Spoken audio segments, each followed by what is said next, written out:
Now we're going to look at Chapter 1, A New Way of Being with Children. So as adults, we've learned to judge and dismiss. We do this when we see things from our own perspective as unimportant or commonplace. We construct our own understandings of what we see, and we don't really focus on what's really there, and we don't truly see. So unfortunately, this means that we miss a lot. So if you don't have your textbook with you, pause the PowerPoint and go get your textbook. If you have your textbook, or maybe after you listen to the PowerPoint, take a look at the picture on the bottom of page 35 of your text. What do you see?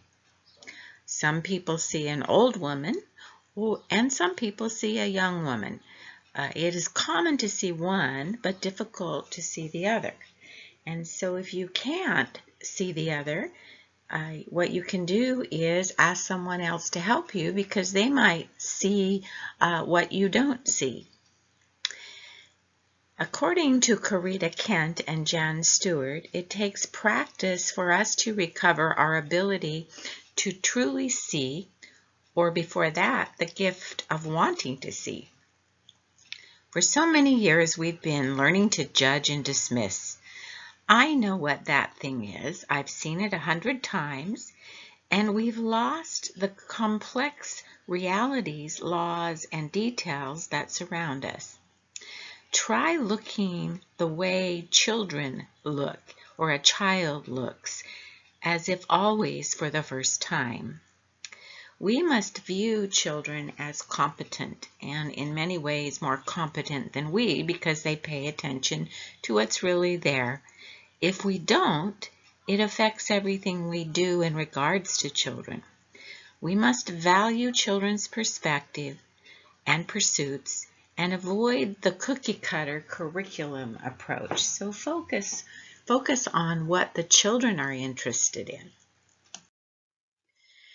So in open-ended observation, what we want to do is discover the children's perspective. And in order to do that, we need to systematically observe as part of our regular routine.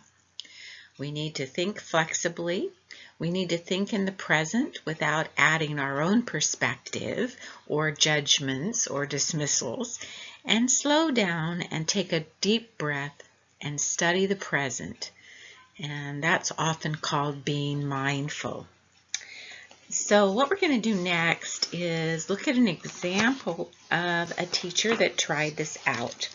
And you can find an example of this on page 13. And let's read what can happen when we do this. As Karina sets up the room for her day with children, she decides to offer buttons in a new way. She takes them off the shelf and places them on one of the tables as an invitation for the children to discover. She puts the buttons in a basket and lays out some pieces of construction paper with different shapes glued on them. Karina is in the early stages of shifting her teaching away from the practice of making all the table activities teacher directed. She's very curious about what the children will do when they discover these materials she's placed on the table. The first few children who approach the table seem hesitant.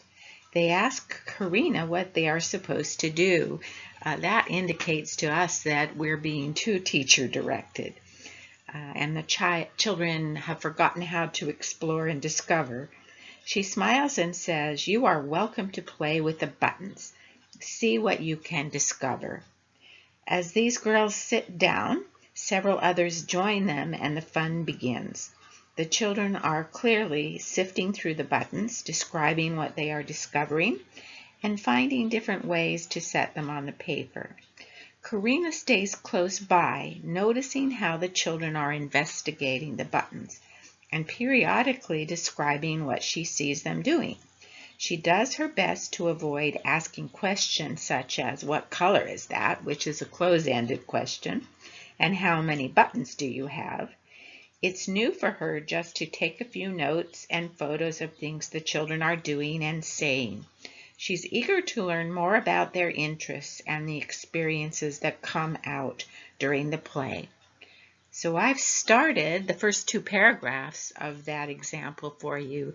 Now you finish reading on the bottom of page 13 and turning to the rest of the example on page 14.